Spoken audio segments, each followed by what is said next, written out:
Hey everybody, it's Kevin with Interstate Explorers, and in today's video we're talking about driving through the mountains and giving everybody an update on the Brinkley trailer brakes.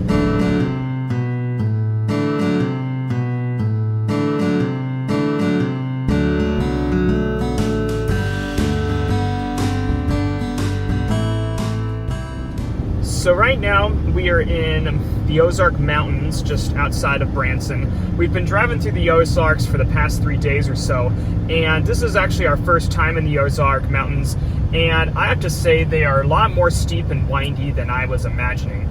We're from Southern California, and we've taken the trailer through the Peninsular Ranges, we've taken through the Transverse Ranges of Southern California, we've been up to the Cascades, we've been to the Appalachian Mountains, the Green Mountains, and these mountains are no joke in Missouri here. Like I said, they're windy, they're steep, and you really got to watch your speeds on them. So what I want to talk about was just some tips for some people that have never taken their trailer in the mountain, and then we're going to talk about the Brinkley trailer brakes, because there's been a little bit of issues with some of the models. So first thing, when you're driving in the mountains, there's going to be a lot of ups and there's going to be a lot of downs. Going up is usually not too bad. I mean, like, you're going to use more gas, obviously, and you're going to go slower, so you're going to want to be in the right lane if possible. And also just be mindful if you're driving on a single lane mountain road of the people behind you. Once you start getting a line of cars behind you, you might want to find a pull-out spot so that people can pass you.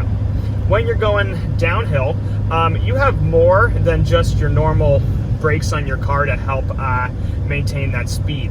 So when you're going downhill, if it's like very steep, what I like to use is the exhaust brake. And what the exhaust brake will basically do is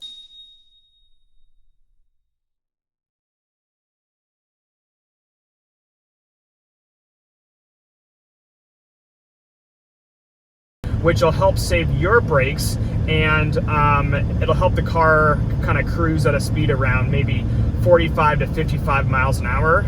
And the other thing that you can do is you use your trailer brakes, and the trailer brakes are going to be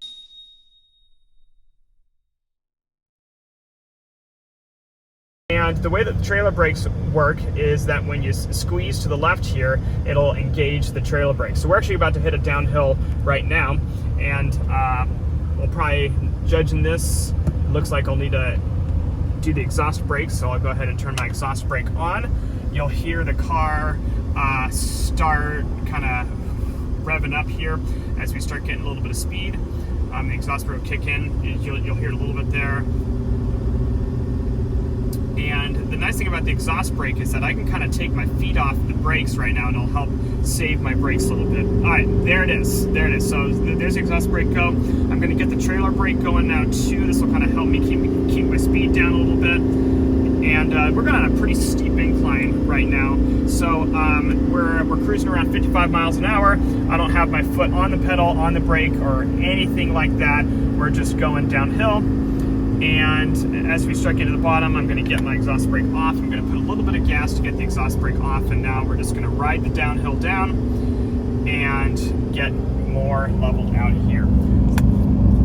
So those are just some things that you can do when you're going on a downhill, down these mountains. And like I said, for those of you that live in Missouri and drive the Ozarks all the time, this is our first time here. And these things are windy, and they are steep, and they are narrow. And I was totally caught by surprise when we were on these mountains.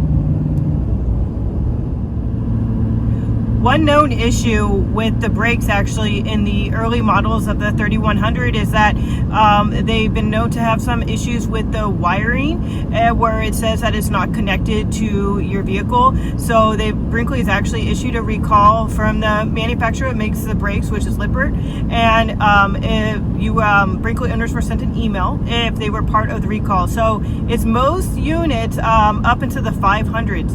In fact, Brinkley actually put a hold on shipping out new units until they figured out what the problem was and it was fixed, so that newer models were sent to dealers that already corrected with this issue. So the only people affected are people who are already got their Brinkley. So actually, they've been really good with communication. We've been in contact about how we can get our brakes fixed, because since we're on the road, we are not able to take our Brinkley to the dealer. So they're actually going to come out to us. A mobile tech from Lippert is going to be coming to our campsite in a little bit, and is going to do the job right then and there, so that we don't have to take the time away from our trip and spend the day at a dealer, and that is such a hassle. So we are so lucky that we're going to get this taken care of with a mobile tech, and then hopefully everything will be good. Let us know in the comments if you've had issues with your Brinkley brakes, and if you just have any general tips for driving in the mountains. Be sure to like and subscribe for more content.